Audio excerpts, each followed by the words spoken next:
Hello everyone, I am Salman Malik and welcome to S Malik view. सलाम, नमस्ते, सत श्री अकाल। कैसे हैं आप लोग? उम्मीद है कि आप सब लोग ठीक होंगे, मज़े में होंगे और हाजिर हैं एक और नई वीडियो के साथ। और आज की वीडियो का टाइटल है India European union summit 2020 nuclear agreement current affair 2020। तो ये वीडियो नहीं है, इसमें देखते हैं कि इंडिया ने कौन से एग्रीमेंट हैं जो न्यूक्लियर के किए हैं यूरोपियन यूनियन के साथ। तो इस वीडियो को देखने से पहले अगर आप हमारी वीडियो पहली दफ़ा देख रहे हैं तो आप हमारे चैनल को लाइक करें, सब्सक्राइब करें और दोस्तों के साथ शेयर करना मत भूलें। तो चलते हैं, देखते हैं वीडियो।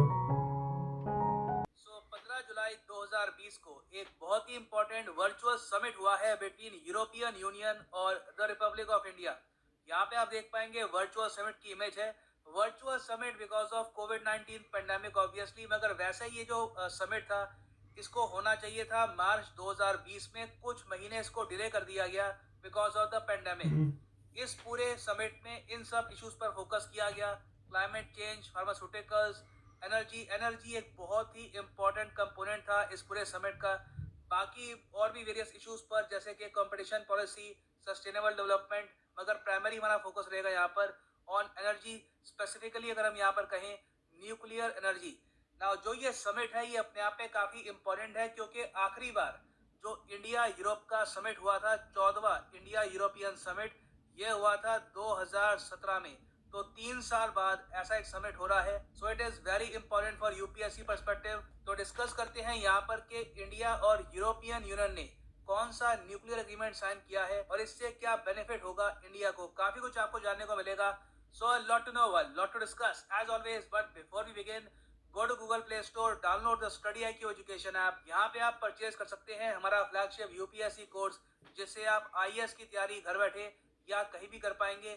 इस कोर्स के लिए EMI ऑप्शन भी अवेलेबल है। And don't forget to subscribe to study IQ and press the bell icon.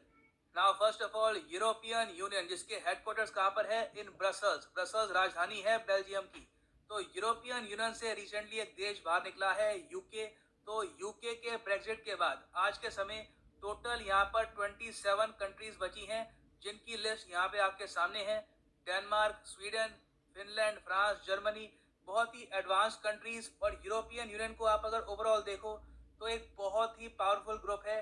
इसकी आबादी यूएस से भी ज़्यादा है। टोटल यूरोपियन यूनियन की आबादी आज के समय है 45 करोड़। और आप अगर लिस्ट देखोगे इंडिया के सबसे बड़े ट्रेडिंग पार्टनर्स की, तो आप अगर उसमें कंट्री वाइज देखो तो यूएस नंबर 1 पे होगा। मगर आप यूरोपियन यूनियन को as a collective trading block देखो तो आज के समय इंडिया का लार्जेस्ट ट्रेडिंग पार्टनर है यूरोपियन यूनियन। दोनों का जो ट्रेड है it is more than 80 billion euros. और यहाँ पर आप देख पाओगे सिर्फ ट्रेड ही यहाँ पर इंपॉर्टेंट नहीं है, जो इन्वेस्टमेंट है यूरोपियन यूनियन की इंडिया की और Indian investment in European union, वो भी बहुत ज्यादा है। यूरोपियन यूनियन आज के समय largest source of foreign direct investment है इनटू इंडिया। और जो इंडियन इन्वेस्टमेंट है इनटू यूरोपियन यूनियन, ये 50 बिलियन डॉलर से भी ज्यादा है। और अगर आपका यहाँ पे क्वेश्चन है कि अगर इंडिया और यूरोपियन यूनियन ट्रेड करते हैं तो बेनिफिट किसको होता है, ट्रेड सरप्लस किसके फेवर में है, तो ओवरऑल आप कह सकते हैं कि ट्रेड काफी हद तक बैलेंस्ड है। ना यूरोपियन यूनियन ना इंडिया, दोनों की तरफ आप कह सकते हैं ट्रेड ज्यादा झुका हुआ नहीं है। तो ये भी काफी फेवरेबल है कि ट्रेड सरप्लस या फिर ट्रेड डेफिसिट बहुत ज्यादा नहीं है in the bilateral trade. Now अब बात करते हैं 15वें इंडिया यूरोपियन यूनियन समिट के बारे में। यह समिट काफी इंपॉर्टेंट है क्योंकि आपको बताऊंगा कि आने वाले समय में इंडिया अपनी इंटरनेशनल एंगेजमेंट काफी हद तक बढ़ाएगा। पहली बात तो 2021 में इंडिया की टर्म स्टार्ट हो जाएगी as a non permanent member of the UN security council.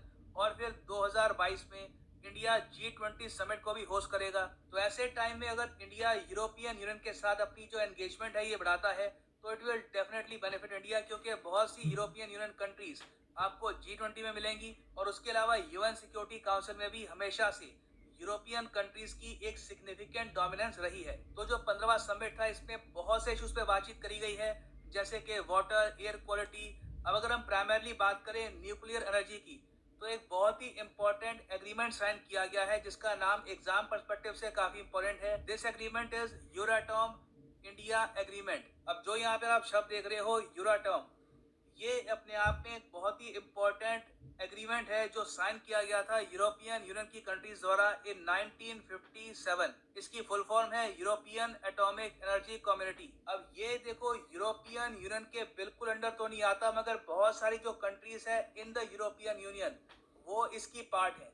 तो जो यूरोटॉम एग्रीमेंट है इसके अंडर जो मेजॉरिटी कंट्रीज हैं ऑफ यूरोपियन यूनियन ये आपस में कोऑपरेट करती हैं when it comes to nuclear energy. और यूरोटॉम एग्रीमेंट के अंडर इन सब कंट्रीज ने बाकी जो यूरोप के बाहर कंट्रीज हैं, फॉर एग्जांपल जापान, यूएस, उसके अलावा साउथ कोरिया, उनके साथ भी एग्रीमेंट साइन कर रखे हैं जहां पर वो शेयर करते हैं अपनी research, new technologies regarding civil use of nuclear energy. यहाँ पर हम कहीं भी न्यूक्लियर वेपन्स की बात नहीं कर रहे, जो भी यहाँ पर बातचीत हो रही है it is only for civil use of nuclear energy. तो इस समिट में देखो इन्होंने एक बहुत ही इंपॉर्टेंट रोड मैप भी तैयार किया है ऑफ इंडिया और European union for strategic partnership. उसमें न्यूक्लियर एनर्जी का एक अलग से सेक्शन है। उसमें ये बात करते हैं कि यूरोटॉम इंडिया का जो एग्रीमेंट है इस पर हम प्रॉपरली काम करेंगे और सिविल यूज के लिए जो न्यूक्लियर एनर्जी से रिलेटेड जो भी रिसर्च होती है वो हम आपस में शेयर करेंगे। इससे इंडिया को काफी बेनिफिट होगा क्योंकि बहुत सी यूरोपियन कंट्रीज काफी एडवांस्ड हैं when it comes to nuclear power. दूसरी बात यहाँ पर यह भी है कि जो आईटीआर प्रोजेक्ट में जो भी तरक्की होगी, जो भी डेवलपमेंट होगी, वो भी यूरोपियन यूनियन शेयर करेगा with India to the best of their ability. ITER क्या है? देखो ये एक बहुत ही इंपॉर्टेंट साइंटिफिक एक्सपेरिमेंट है जहाँ पे हम कोशिश करेंगे कि न्यूक्लियर एनर्जी का एक नया आयाम हम एक्सप्लोर करें। आईटीईआर प्रोजेक्ट की शुरुआत हुई थी 2007 में और इसके हेडक्वार्टर्स आपको मिलेंगे फ्रांस में। आईटीईआर की फुल फॉर्म है इंटरनेशनल थर्मोन्यूक्लियर एक्सपेरिमेंटल रिएक्टर। इसमें कोशिश ये की जाएगी कि हम लोग फाइनली धरती पर न्यूक्लियर फ्यूजन रिसर्च को आगे बढ़ाएं और बहुत ही जल्द न्यूक्लियर फ्यूजन से चलने वाले रिएक्टर बनाएं। अभी के लिए जो रिएक्टर है जो हम यूज कर रहे हैं ज्यादातर वो काम करते हैं ऑन न्यूक्लियर फिजन। तो जो ये आज के समय एक्सपेरिमेंट हो रहा है इसको 7 मेंबर्स फंड कर रहे हैं, European union, India, Japan, China, Russia, south Korea और यूनाइटेड स्टेट्स ऑफ अमेरिका। तो इंडिया ने यहाँ पर फंड्स भेजे हैं, साइंटिस्ट भेजे हैं और इनको जो भी इक्विपमेंट चाहिए वो भी भेजा है।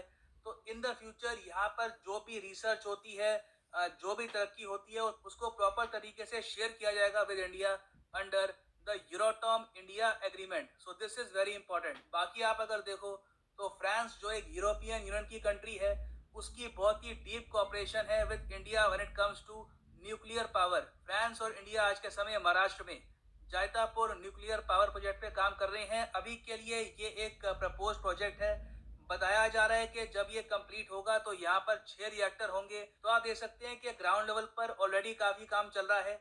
इन द फ्यूचर रिसर्च और डेवलपमेंट में भी कोऑपरेशन हो उसके लिए भी अब एग्रीमेंट साइन कर लिए गए। बाकी देखो इस समिट में कुछ और चीजों पर भी बात की गई थी, वो मैं आपके साथ शेयर कर रहा हूँ।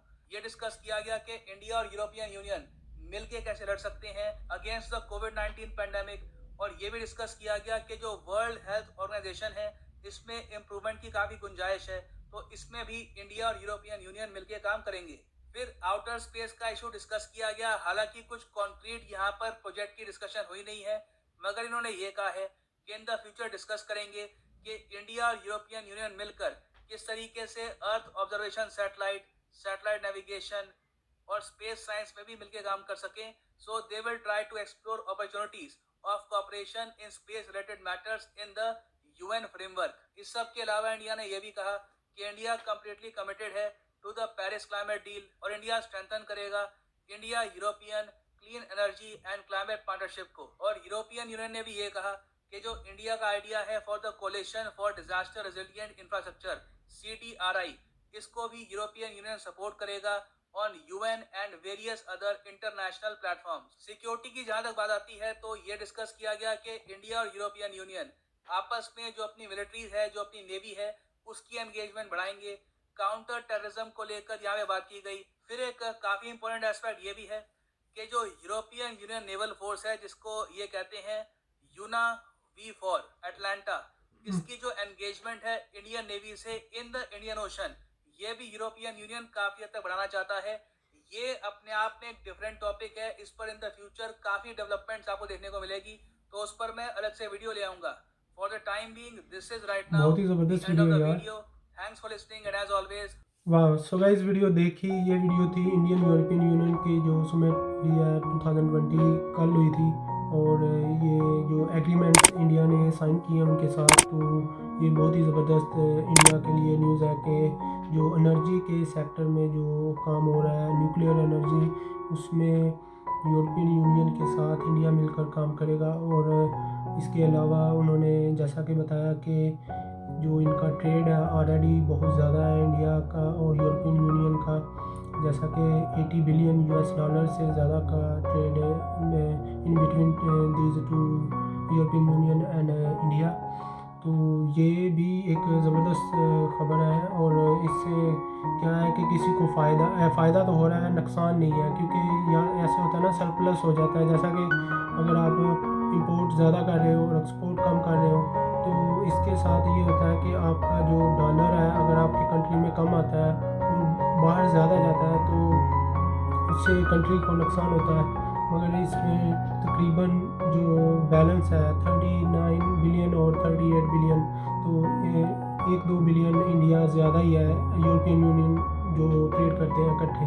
तो ये एक ज़बरदस्त है, क्योंकि अगर बहुत ज़्यादा हो जाए तो फिर बहुत मुश्किल हो जाती है और इंडिया को भी नुकसान होगा इससे, मगर इससे नुकसान कोई नहीं है। तो ये एक अच्छी चीज़ है। और उसके अलावा जो उन्होंने बताया कि यूरोपियन यूनियन की जो इंडियन नेवी के साथ इंडियन ओशन में जो प्रैक्टिसेस हैं वो ज़्यादा करना चाहते हैं इंडिया के साथ मिलकर, और काउंटर टेररिज्म के जो हवाले से उन्होंने बात की, तो ये बहुत ही ज़बरदस्त है। जो प्रैक्टिसेस होंगी ये इंडिया के लिए भी बहुत ज़बरदस्त होंगी, और इससे बहुत ज़्यादा इंडियन नेवी और जो यूरोपियन यूनियन है वो शेयर करेंगे अपना एक्सपीरियंस।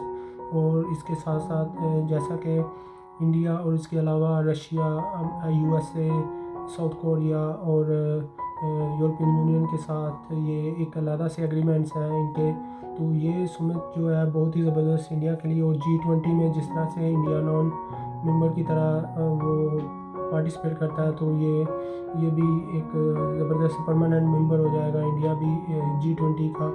तो एक अच्छी यार, बहुत ही ज़बरदस्त। इंडिया तो बहुत आगे है, क्योंकि इंडिया का एक और बेनिफिट है ना इंडियंस को, कि इंडिया की जो लॉबी है ना वो बहुत मजबूत है। सारे मुल्कों में आप किसी भी कंट्री के साथ देख लें, स्पेशली फ्रांस के साथ देखें, इंडिया का जो बहुत ही ज़बरदस्त कनेक्शन है। और उसके अलावा रशिया के साथ, अमेरिका के साथ भी बहुत ज़्यादा, क्योंकि अमेरिकन प्रेसिडेंट मेरे ख्याल से सबसे ज़्यादा इंडिया का ही विज़िट करते हैं। किसी और कंट्री को अगर आप देखें तो इतना ज़्यादा विज़िट नहीं होता। 1-2 दफ़ा अपने टर्म में हर प्रेसिडेंट है जो इंडिया का अमेरिका का वो ट्रैवल करते हैं इंडिया का, और इसीलिए करते हैं कि बहुत ज़्यादा इम्पोर्टेंट है इंडिया। और इंडिया जो है वो उनकी लॉबी है जो बहुत ही ज़बरदस्त है। जिस तरह से अमेरिका में अगर आप जाएँ तो इनको इस तरह से वेलकम किया जाता है, जैसे प्रेसिडेंट किसी के जब भी पीएम मोदी जाते हैं तो इतना ज़्यादा प्रोटोकॉल और हर चीज़ उनको दी जाती है। तो ये एक अच्छी खबर है। तो इसमें कोई भी ऐसी, और जैसा कि कोविड-19 के हवाले से इन्होंने बात की कि उस पर भी इनके जो तहफ़्फ़ुज़ात थे एक दूसरे के, या उन पर काम करना चाहते हैं मिलकर, तो वो भी एक ज़बरदस्त चीज़ है। इसलिए कि अगर आपके कनेक्शन कंट्रीज़ के साथ, पूरी दुनिया के साथ हो गए ना, अब तो अफ्रीका ही है जो नहीं है इसमें, बाकी सारी कंट्रीज़ के साथ मिलके इंडिया काम कर रहा है। तो ये एक बहुत ही ज़बरदस्त न्यूज़ है इंडिया के लिए। सो गाइस, ये थी हमारी आज की वीडियो। आपको हमारी वीडियो कैसी लगी? अगर आपको हमारी वीडियो अच्छी लगी तो आप हमारे चैनल को लाइक करें, सब्सक्राइब करें और दोस्तों के साथ शेयर करना मत भूलें। तो मिलते हैं नेक्स्ट वीडियो में। अल्लाह हाफिज़।